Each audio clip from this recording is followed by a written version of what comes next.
There you are! Where the hell have you been this whole time? We need to get this video started. にゃ、もしもし、私だけど今暇。Ladies and gentlemen, welcome to Cafe Tom and Jerry.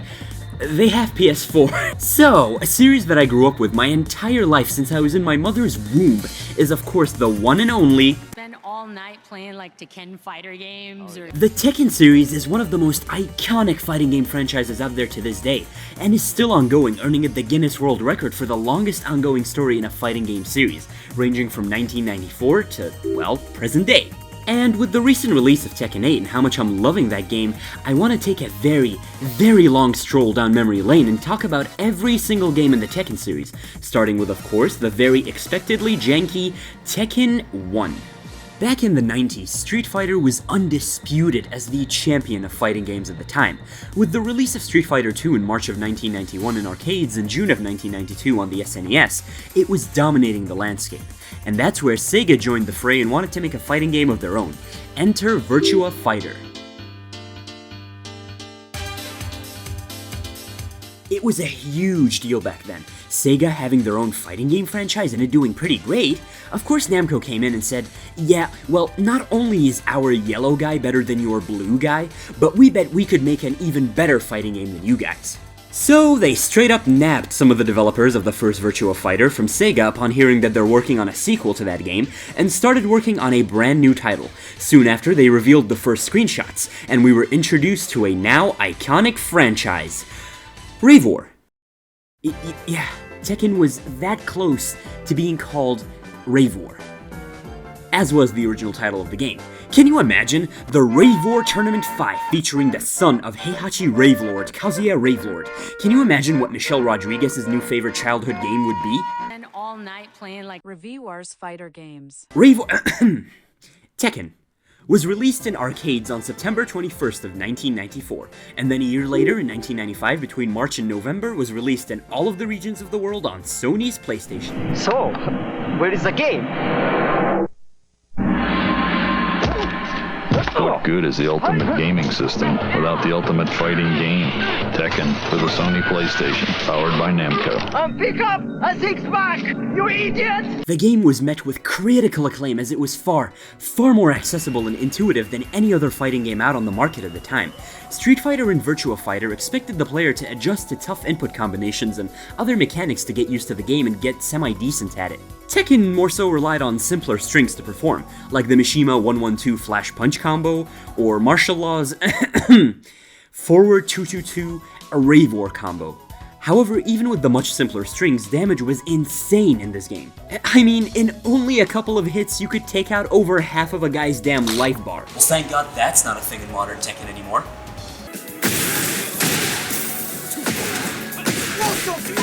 Damage, my guy! Okay, well, maybe it's still there, but at least it's not as easy to perform, right? Most characters had small movesets, with most of their combos relying on generic inputs that all characters have, some even today still in Tekken 8 and 7.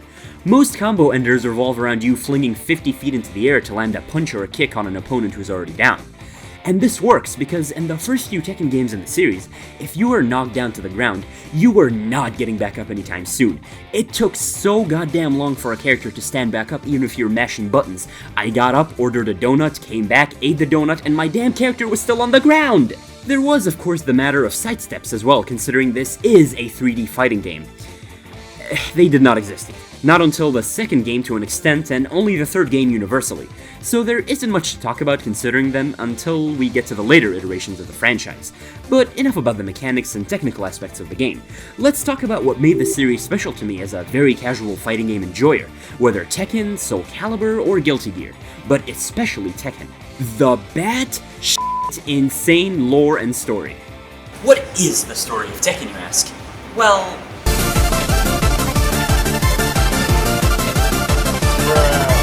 yes, the story and lore of Tekken is essentially a family of very angry martial artists who really don't like each other, so they decide to solve it by fighting atop cliffs and throwing each other off of said cliffs. Okay, but on a more serious note, Years before Tekken 1's story takes place, we learn that Heihachi Mishima, the owner of a gigantic tech corporation known as the Mishima Zaibatsu, fought against his 5-year-old son Kazuya and threw him off of a cliff. We learned that young Kazuya survived the fall thanks to something he possesses, or rather something that possesses him, known as the Devil Gene, an entity of sorts within Kazuya's body that is the very devil incarnate, granting him inhuman powers and strength, and also apparently curing male pattern baldness, something Heihachi definitely needed. But it's okay, we'll just pretend he's a relative of Malcolm from Grown Ups or something. Many years later, Kazuya is now grown up and in his 20s, having fought in many tournaments around the world and becoming a feared fighter throughout. His father Heihachi announces the King of Iron Fist Tournament, a tourney where all the greatest fighters of the world gather up to fight one another and decide who's the strongest among them for some prize money. Kazuya, of course, would join up immediately, but he didn't care about any money. For him, he had one goal in mind, and it was to defeat and get revenge on his father Heihachi for what he did to him all those years ago. But before he could get to him, he would have to go through many other fighters in his path. The tournament was large in scale and challenging, with fighters of all sorts of backgrounds and fighting styles, some not even human joining the fray. The first was, of course, Kazuya Mishima himself, a 26-year-old who likes his father's hateful looks and has a hobby of collecting sneakers? What? The different fighters he would go up against included the likes of Paul Phoenix, a hot-blooded American who may or may not be a JoJo reference. He likes pizza and has a hobby of motorcycles. He is also best friends with one Martial Law, who is the legendary dragon, who works in a Chinatown restaurant. Then there's the cold-blooded assassin Nina Williams. She's cold, calculated, scary, unforgiving, and she likes Tom from Tom and Jerry. I knew there was a reason I was brought here. Other than them, there are many others. The Jaguar mask-wearing Mexican wrestler King, who owns an orphanage, his one-eyed counterpart Armor King, Heihachi's adopted son Li Chaolan, who Heihachi literally saw was good at fighting when he was a kid, and decided to adopt him and treat him well just to spite Kazuya.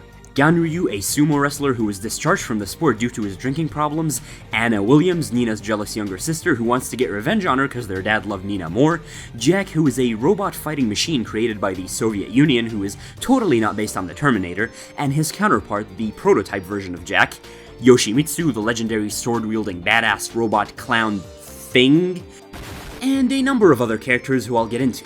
There were quite a few characters at hand here, all with their own stories, as silly as they were, and their own motivations for joining this tournament, with most of them having something to do with Heihachi in some way, shape, or form.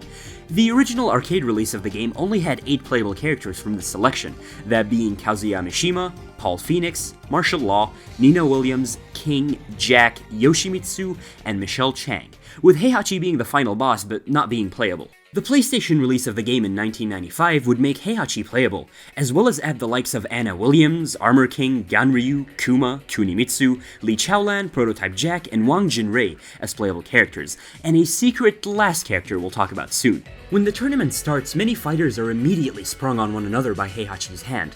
Paul Phoenix defeats the bear Kuma. Kazuya defeats a number of fighters on his path until he reaches his adopted brother Li Chaolan, whom he also defeats in a fight, advancing to the next round, much to Li's disdain and his adopted father's disappointment in him. Kazuya advanced to the semi-final round where he would battle a longtime rival in Paul Phoenix, the only fighter in the past he wasn't able to beat as the fight between them had come to a draw. This bout in the King of Iron Fist tournament would prove a legendary one that lasted hours. Kazuya narrowly was able to beat Paul, finally advancing to the final round. And at last, in the final round of the first King of Iron Fist tournament, father and son are reunited. In a battle 20 years in the making, Kazuya and Heihachi Mishima square off. In a tough battle, Kazuya channels the Devil Gene and uses it to empower himself, and manages to defeat Heihachi, the outcome of the intense battle being a shocking one, with Kazuya carrying Heihachi through the same cliff he was thrown off of as a kid, and in an act of revenge, throwing Heihachi off. Okay, so I know I'm using all these big boy words, but I gotta be honest with you guys. This story and its delivery are so much more unserious than I make them out to be. I mean, how can you act serious with this story when this is what the ending looks like?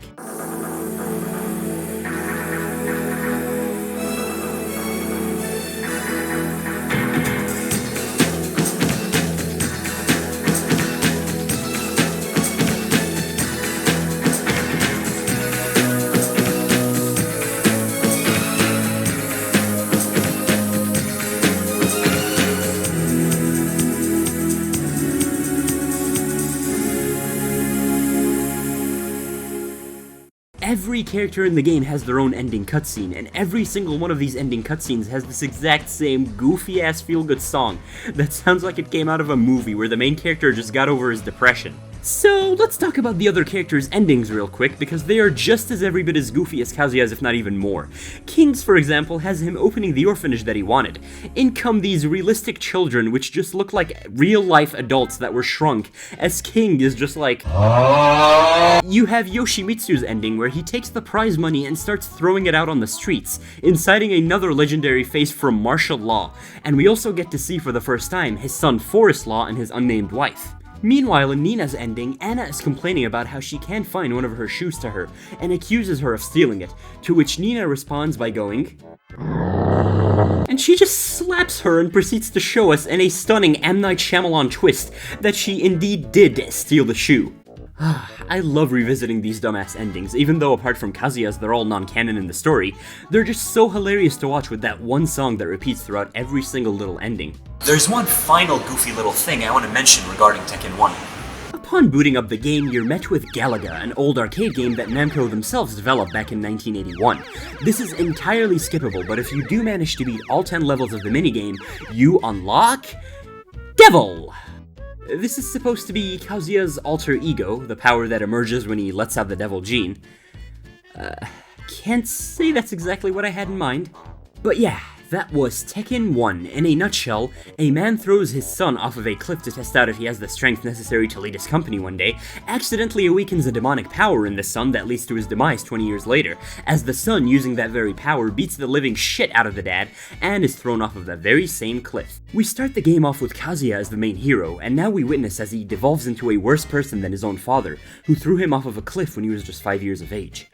You know, while we're here at the cafe, I happened to notice that they have a TV right over there, and I also happen to have brought my own PlayStation. What if I show these people the greatness that is Tekken 1? I was kicked out.